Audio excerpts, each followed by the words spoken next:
Dios es el que rescata del hoyo nuestra vida. Tenemos a un David huyendo de su hijo Absalón, que ha hecho un convite, ha invitado a 200 personas y allí se ha proclamado rey. Entonces David tiene que salir huyendo. En ese interregno, David nos cuenta en el Salmo 3, versículo 2, muchos son los que dicen de mí, no hay para él salvación en Dios. Pero una cosa opinaban sus enemigos y detractores y otra era la relación que David tenía. Mientras huía, en su desgracia, David entonces recibe la visita de Sadoc, algunos levitas que llevaban el arca y el sacerdote Abiatar. Ellos querían entregarle el arca a David, pero David renuncia a ella y les dice, si hallo gracia delante de Dios, entonces volveré a ver el arca. Llévenla y déjenla en la ciudad. Dice la Escritura de manera sentida en el segundo libro de Samuel que subía la cuesta de los olivos llorando, con la cabeza cubierta y los pies descalzos. Y mientras lloraba su dolor, le cuentan que Agitofel, un consejero tremendo que tenía, se había unido a la rebelión de Absalón. Y David, en vez de gritar y maldecir, ora a Dios y le pide a Dios una oración sencilla. Entorpece, oh Dios, el consejo de Agitofel, porque los consejos de este hombre eran poderosos. Una vez llegó a la cumbre de la montaña, adoró a Dios. Llega a David uno de los videntes de Israel, llamado Usaí, y él le dice, devuélvete y estate allá en la ciudad. También un criado llamado Siba, que estaba a cargo de la hacienda de Mefiboset, un descendiente de Saúl, que David cuidaba y lo hacía sentar a su mesa, y entonces le da noticias acerca de lo que su protegido, según Siba, había hecho. Y para acabar de ajustar, Simeí, un hijo de Gerá, maldecía a David, lanzaba piedras y tiraba polvo al aire, y le decía que Dios le estaba pagando a David todos sus crímenes, lo cual era mentira, y que por eso Absalón había recibido el trono.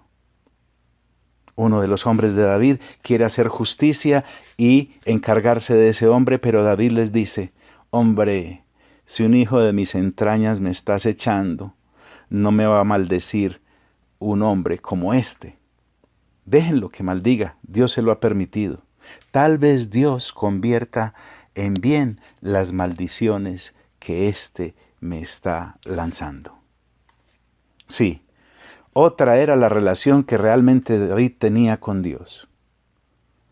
Ante el muchos son los que dicen de mí, no hay para él salvación en Dios. David se dirige a Dios en el Salmo 3, versículo 3, y le dice a Dios, mas tú, Dios, eres escudo alrededor de mí, mi gloria y el que levanta mi cabeza.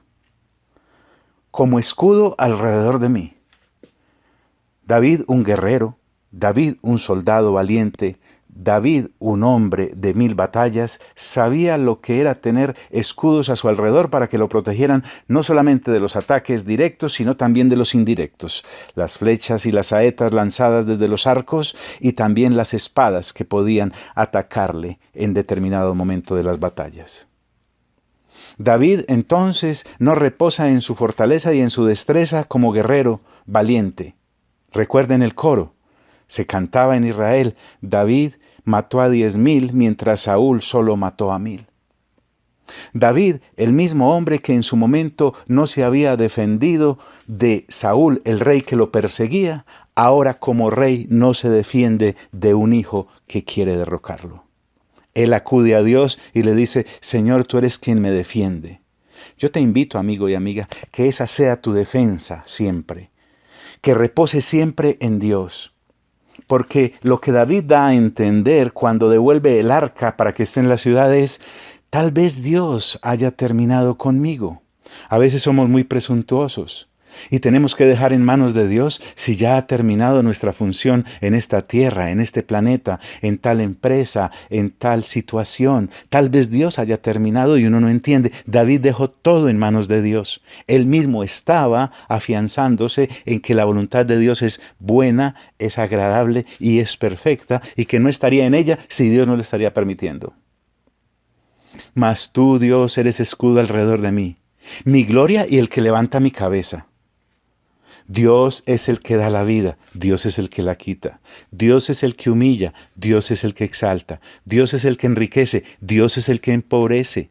Eso dijo Ana cuando oró en el primer libro de Samuel, cuando a Dios le agradecía porque le estaba pidiendo un hijo y aceptaba que Dios se lo diera. Con mi voz clamé a Dios, dice David, y Él me respondió desde su monte santo, el trono de Dios. Nosotros necesitamos ir al trono de Dios en el cual está sentado el Padre y a la diestra está sentado el Hijo, el Señor Jesucristo. Hasta ahora nada habéis pedido en mi nombre, porque el trono de Dios tiene una llave llamada el nombre del Señor Jesús. Y accesamos a Él todos aquellos que en Él hayamos creído como único y suficiente Salvador y protector y redentor, y proveedor y defensor. Nosotros entonces podemos acceder al trono de la gracia y hallar misericordia, como dice el libro de Hebreos. Te invito a que sigamos explorando este salmo y en estos tiempos de pandemia y epidemia y cuarentena y temor y terror para la humanidad, nosotros podamos afianzar nuestra fe en Dios y sacar músculo espiritual en medio de todas estas vicisitudes para saber que Dios nos protege en todos nuestros caminos. Así es. Dios envió su palabra para sanarnos y librarnos de nuestras ruinas. Recibe un fuerte abrazo y hoy te deseo el mejor de los días.